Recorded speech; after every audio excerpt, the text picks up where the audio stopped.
They'll tell you that you gotta pick one side or the other, and maybe I will one of these days, but probably not. I adore the service provider or agency side of my business. The way I look at it is it's the little lab where I can tinker and play in the sandbox with ideas or hypotheses that I have, and then based on what's working and what's not, I can turn those into things that I'm putting into digital courses or products or even things that I'm teaching here on this channel. If you offer a service though as a creative small business owner or entrepreneur, then you know. Sometimes we get so busy and in the weeds with actually delivering the service and providing that to the client that we don't turn around and actually clean up the parts of the business that they're interacting with. It's like at some point maybe you should pause the flights and actually go work on the airplane and make sure it's in spit spot shape. And all God's children said amen. This can happen to the best of us. That's why in this video you are going to hear behind the scenes on how to do an immersion retreat in your business and clean up your client services, the service provider, whatever agency style side of your business you want to call it. AKA that time we had spa days for the Ashland Wrights copywriting agency side of the business. We did this in Q1 for my business and it was a freaking Swedish massage for the agency side of things. It hurt so good, but it was nice to get things cleaned up. I posted on Instagram and asked if this is something that y'all would be interested in.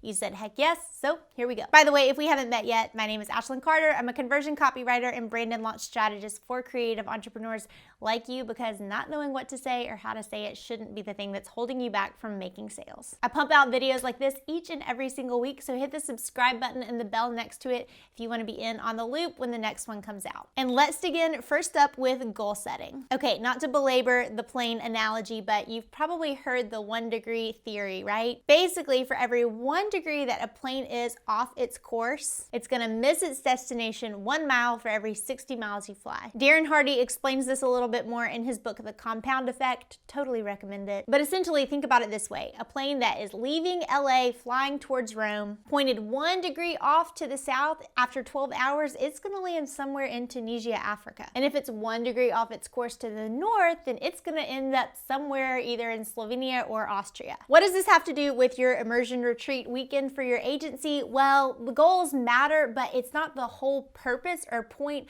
of running one of these immersions. The way I wanted to set it up, or the way I found it most helpful, is this is not your big goal setting and brainstorming and dream session for this side of your business or your business in general. This is not the time where you're thinking, what's possible? What could we do in 5 years? What could we do in 10 years? But I have found it was really helpful for us to at least spend 1 hour getting on the same page, and even if it were just me, I would have done the same thing. We shared ideas about where we want to be in 10 years, 5 years, at the end of this calendar year, then where that meant we needed to be 6 months from now, where that meant we needed to be at the end of the quarter, and then the end of the month that we were in. That backwards planning tactic has been so helpful for me, so take it and use it. It's great. But I hope you can see what I'm saying here. We did spend a little bit of time just being like, okay, this is what we're going after, but that's not the whole purpose of one of these. I'm gonna get more into the schedule in just a moment. Instead, I would recommend you clear out these 2 to 3 days and set them aside. And what you're gonna be focusing on during your immersion retreat weekend is cleaning and tweaking to the nth degree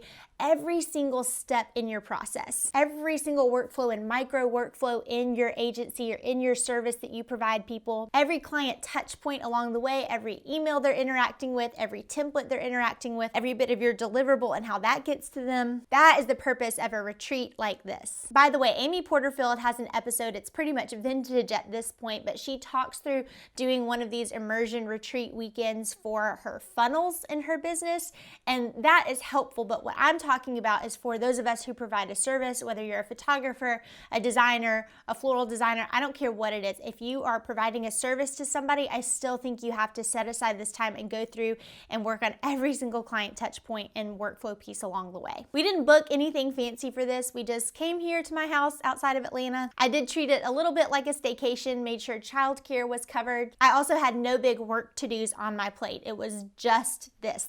Time blocked, I'm only working on this. I had my credit card loaded in DoorDash, ready to go for takeout. I had gotten lots of snacks, liqueurs, drinks, everything was ready. Also having office supplies on hand, poster board, big sticky notes, Sharpies, things like that was helpful too. I'll bring those up more in just a sec. Okay, so you've got these 2 to 3-ish days set aside. You're just going to focus on the service provider side of your business and cleaning it. That brings me to step 2, the agenda. The week before we met, Sarah, who helps on the agency side of my business, and I cleaned up and had ready the agenda. So here's my tip for you. Once you already have these dates set aside and you know you're going to spend some concentrated time immersing into all of the agency side of your business, make sure you set up some sort of corralling place where you can load in any ideas and things that hit along the way. This way, when you're working and you're servicing your clients and you think, oh my gosh, this would be so much more helpful to them if I had a PDF that explained XYZ, it goes on that idea list. Or you run into a little place where you realize something needs to be fixed, it goes on that idea list. Just keep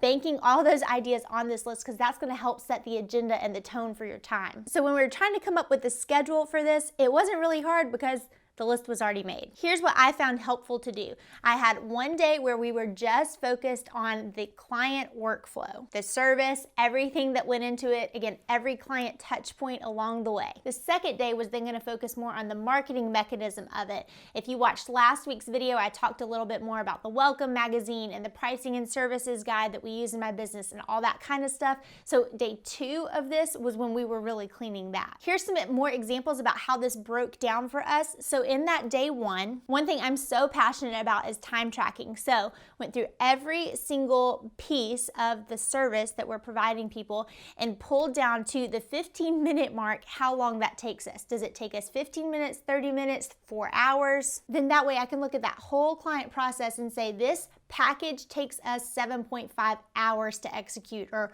whatever it is. And then that can help you turn around and see how many can you actually do of these in a month. Have you been underestimating yourself or overestimating yourself?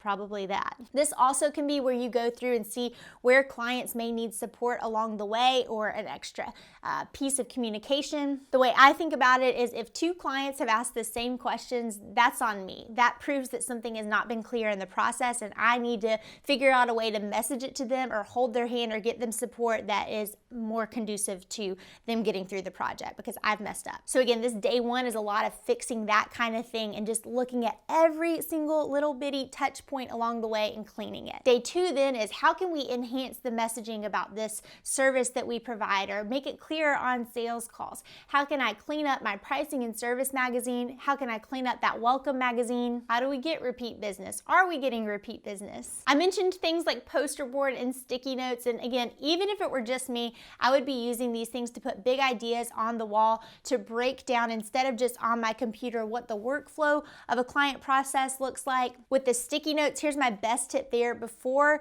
you get started or as you're getting started, writing down on stickies all the things that you need answered, you need done and buttoned up before you are done with your immersion retreat. Stick all of those on one window pane, and the goal is by the end of your spa, retreat, immersion, whatever weekend you're calling it, they're moved over to the pane where they're answered. It can just be a good visual reminder if you can see the questions and the things you're trying to clear up along the way. Comment below if this is starting to make sense or you're at least getting excited about maybe having some dedicated time where you're really working on cleaning up the service provider side of your business. That's going to bring me to step 3, the ongoing process of this and scheduling a follow-up plan. I remember saying early on in my business, and I'm not quite sure where I got it, if I'm going to charge BMW prices, if my prices are going to be high-ish, aka not Fiverr, then I need to make sure that I'm providing that same level BMW experience. And I am first to say that I have failed this 100 times over the years. But it's a bar that I want to chase constantly on the service provider side of my business. And if you're the creative CEO, then you know it is very hard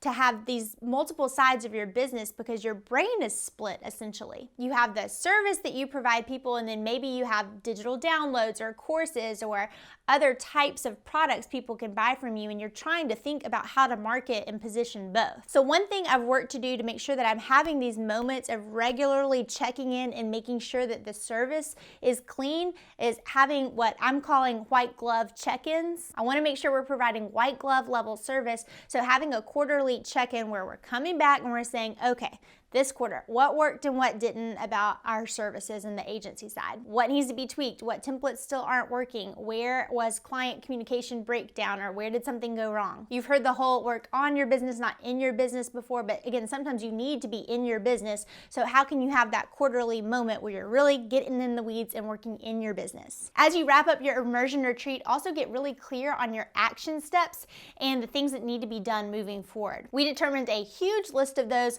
loaded them into Asana under our Q1 goal and set deadlines for when those things needed to be done, and then decided what would bleed into other quarters. I also would make a list of everything that you did do, everything you cleaned up as kind of your report card, or at least a moment to say, this is everything that we got cleaned up. You can either share that if you've got other people on your team, or just keep it as a record so you know what your time was spent doing these 2 to 3 days. If you are looking to clean up your client processes, then look down below and don't miss the Client Welcome Magazine swipe copy that I have ready for you. It's free, it's yours for the taking. And now that you've seen behind the scenes on how to have an immersion deep dive week or weekend in your business, what about onboarding your clients and those workflows in general? Well, be sure to watch the next video I have for you teed up here in YouTube so you can learn how to do that. If you liked this video, let me know by clicking the like button, comment below with any questions that you may have, and as always, I so appreciate your watching. Here's to working from a place of more rest, less hustle. See you in the next one.